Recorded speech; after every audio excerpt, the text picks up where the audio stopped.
नमस्कार, मैं हूं फरहान। किस्मत कैसे कैसे खेल खेल देती है यह किसी को नहीं पता होता, चाहे आम आदमी हो या राजनेता हो। ओपी राजभर को लग रहा था कि सारे पत्ते उन्हीं के पाले में आ गए हैं, लेकिन किस्मत ने ऐसा खेल खेला कि ओपी राजभर को ना चाहते हुए भी खुशी का इजहार करना पड़ रहा है। उनके मन में बहुत सारी बातें होंगी कि आखिर उनको किस तरह टाइट किया जाएगा, लेकिन यह तो आने वाले वक्त पे पता चलेगा। लेकिन मैं किस संबंध में बात कर रहा हूं, पहले यह जान लीजिए। अब्बास अंसारी मऊ सदर से विधायक थे, सीट से। उन उनकी विधायकी पर खतरा मंडराने लगा, जबकि बीते दिनों यह देखा गया कि लगभग उनकी विधायकी समाप्त हो चुकी थी।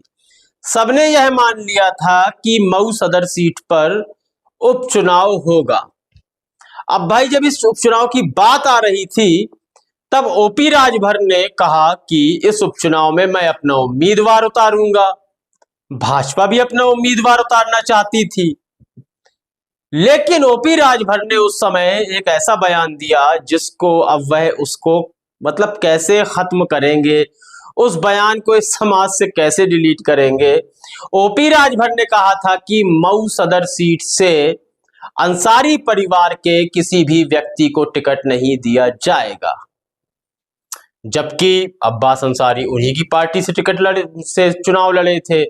लेकिन मुस्लिम विरोध कहें या भाजपा की चाटुकारिता कहें, अब्बास अंसारी का विरोध तो हुआ था, और केवल अब्बास अंसारी का नहीं, समस्त अंसारी परिवार का विरोध ओपी राजभर ने किया था। और उन्होंने कहा था कि अंसारी परिवार से किसी को सीट नहीं मिलेगी। लेकिन जैसे ही न्यायालय के आदेश के बाद यह खबर सामने आई कि अब्बास अंसारी की विधायकी बहाल हो गई है, तो खुशियां मनाने वालों में अंसारी परिवार से पहले, अब्बास अंसारी से पहले ओपी राजभर खुशियां मनाने लगे। वही ओपी राजभर जो कल तक अंसारी परिवार को टिकट देने के लिए तैयार नहीं थे, आज वह अब्बास अंसारी की विधायकी बहाल होने पर खुशियों का इजहार करते हुए दिखाई दे रहे हैं।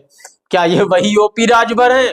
मुझे तो नहीं लग रहा, लेकिन उनको लग रहा था कि अंसारी परिवार का समय खत्म, चैप्टर क्लोज हो गया और अब मुझे भाजपा के साथ अपने रिश्ते को आगे तक बढ़ाना है। लेकिन जैसे ही विधायकी बहाल हुई तो भाजपा समेत ओपी राजभर के भी हाथ पांव फूल गए। लेकिन ड्रामा तो करना है, ड्रामा अच्छा भी कर रहे हैं, कुछ ओवर एक्टिंग दिखाई दे रही है, जो कि अब्बास अंसारी भी समझ रहे होंगे। तो अब यह थूक के चाटने को आप क्या कहेंगे जो ओपी राजभर के साथ यह घटना घटित हो गई? अपनी राय कमेंट सेक्शन में अवश्य दें।